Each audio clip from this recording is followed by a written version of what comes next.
आता मला कोणीतरी सांगितलं इथल्या पुरावर 1,00,000 क्युसेक पेक्षा जास्त पाणी होतं. कधी स्वप्नात आपल्याला वाटलं नाही की एवढं पाणी येईल.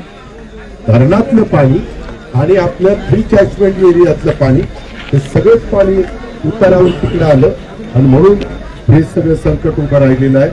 परंतु तुम्ही धीर घालू नका. आम्ही सगळेजण त्याला द्या मुक्त होते. मला कळतंय ना आम्ही काही इथे गोटे खेळायला आलोय. त्याला एवढं सकाळी 6ला सुरू केलं बाळा मी करमळ्याला.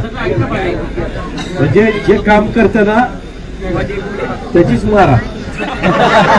बघा ना आता एवढं जीव तोडून चालतोय. आतून पण एका ठिकाणी जायचंय. आम्हालाही कळतंय ना आम्ही लाडक्या बहिणींना आज किती मदत करतोय. आज 45,000 कोटी रुपये वर्षाला तिथं मदत करतोय. शेतकऱ्यांची वीज माफी केली 20,000 कोटी रुपये भरतोय.